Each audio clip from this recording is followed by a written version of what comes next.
So the first episode of One Punch Man Season 3 just dropped today, and we're going to be doing a quick review and recap of the episode. And right off the bat, before we even get into the episode review, let's talk about the opening. And let me just say, this opening was great. And just the animation quality alone from this gives me hope for the upcoming episodes, especially episodes with a lot of fight scenes.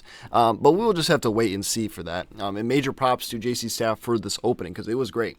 But let's get into the episode. So really, this episode was just a story setup episode for this arc, and so that's why I think there was a lot of talking in it. I think it was the same thing in the manga, where there's a few chapters where the heroes are gathering up, they're just talking and stuff like that, and trying to figure out where the Monster Association is. So the episode starts off, the heroes are gathering up and learning about the threat of the Monster Association, and we learn that Drive Knight, one of the S-Class heroes, went into the ghost town where the Monster Association hideout supposedly is. Well, they know it's in that general area. And one of the high-ranking executives of the Hero Association tells us that they haven't been able to pick up a signal from his transmitter.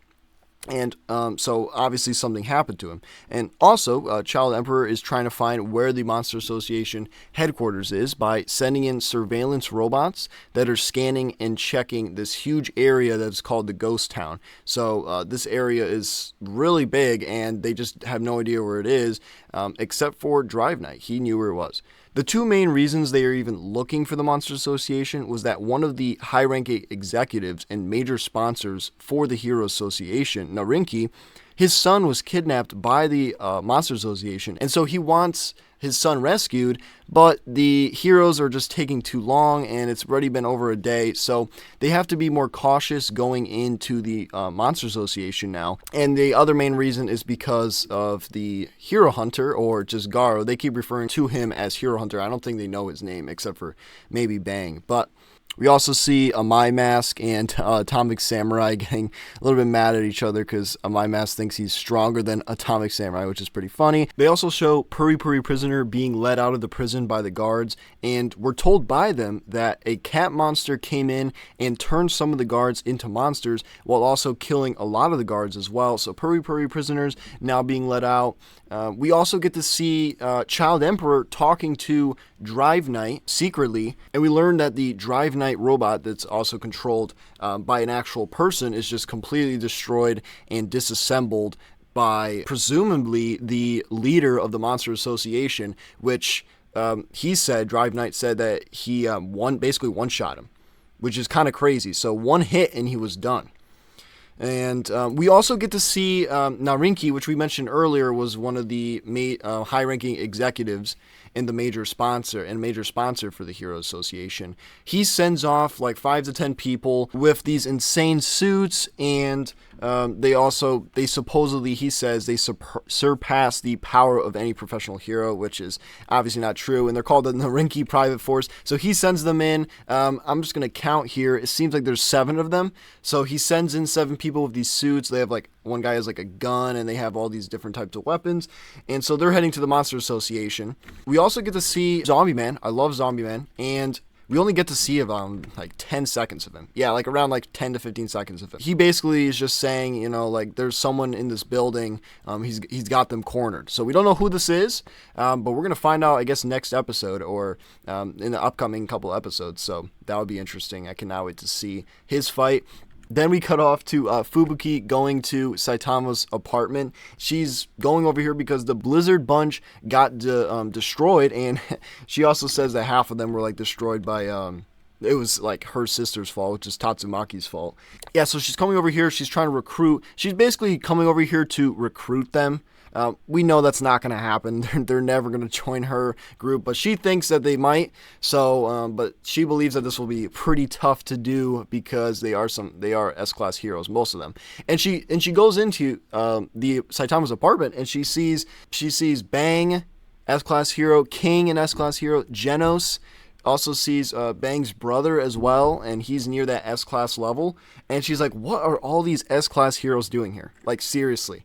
She's like super confused. And another reason, basically the other reason, she's also trying to recruit them, but she's also coming over here to tell them that there's like an emergency. The Monster Association is like extremely dangerous. She's just asking like, do you have any idea what's going on?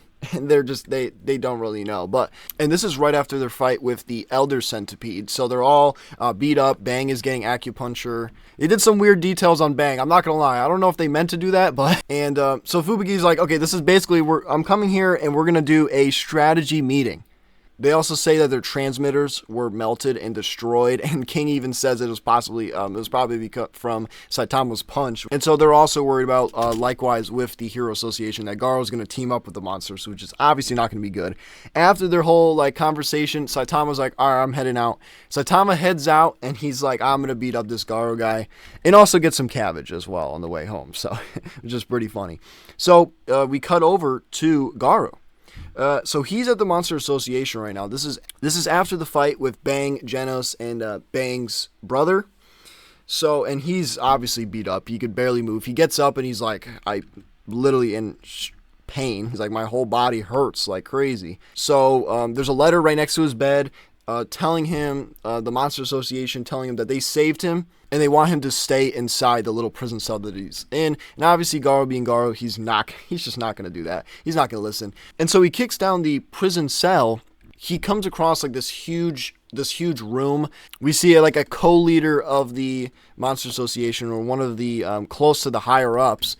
And the Narinki private group that Narinki sent to go rescue his son was captured. And they're like just begging this weird one-eyed looking guy, like Mike Wazowski, but like white. And I'm assuming he's one of the higher-ups. He's got to be pretty strong. And there's also, it's like a stadium, and there's like monsters on top of every level facing down at these people. And also who's over here is Machine G5. He has a high threat level. Supposedly, he says, I was deployed by the organization to aid the Monster Association. And I don't know if I'm not understanding this correctly. Is Machine G5, is this supposed to be another version of Drive Knight that he's controlling? Because the co-leader asks him, like, organization. He's like, how did you get to this hideout without getting lost? So I'm assuming he doesn't know them. And he's the one that captured these people that were getting into the Narinki private group. And then the co-leader guy, the Mike Wazowski looking guy, he's like, can I talk to your creator? And he doesn't respond. So then we also get to see the Mike Wazowski guy that's like the co-leader. He somehow talks to Garo like telepathically, saying like, he's like, stay hidden and wait a little longer, Garo. And so he either knows he's there, or he could just talk to him.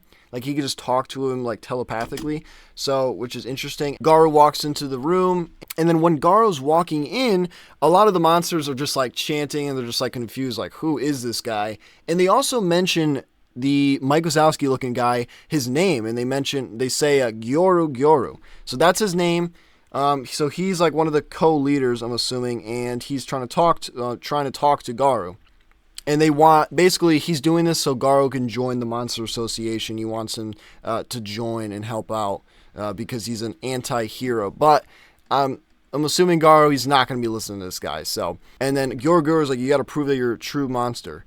And then the main leader says you got to bring back a hero back to the Monster Association to prove that you're an actual monster. So after this whole conversation, get to see, after Garo already set out to do this, to bring back a hero, we see this guy that's like an insect monster, and then we also get to see King the Ripper.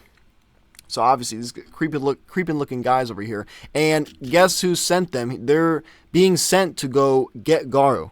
And guess who sent him? Gyoru. I think he's testing the strength, but which is weird because, I mean, Garo's going out to get a hero anyways. So I think he wants to see how Garo would do against these high-level monsters. And then that's the end of it. So I don't know if we're going to see that fight next episode, I'm wondering. That's interesting. But overall, decent episode. I wouldn't say it's great animation-wise, and I think we were kind of expecting that already. Honestly, we already knew that this season's animation wasn't going to be, Jujutsu Kaisen level or Demon Slayer level or anything like that, but honestly, I enjoyed the episode. It was a lot of talking, but then again, it was setting up. It's setting up for this rest of this arc. So we have 11 more episodes to go. I'm super excited. So it's going to be releasing weekly. The next one, I'm assuming, is going to release October 19th. So 1 week from today, and I'm assuming same time and everything. So that's awesome.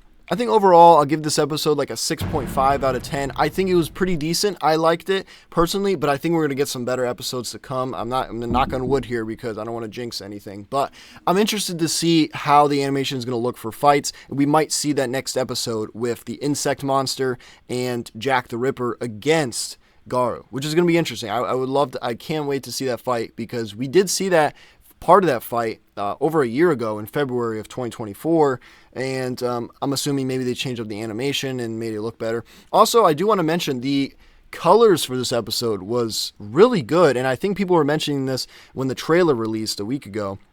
A little bit over the week ago. The colors look amazing. It's just obviously there was basically no animation, which is fine. Honestly, it's fine for a talking episode. I think that's fine. So I want to go ahead and end off the video here. I hope you guys enjoyed the review, quick review. We're going to be back on the 19th reviewing Season 3, Episode 2. So I'll see you guys then. Anyways, guys, thank you all for watching. I'm going to see you all in the next one.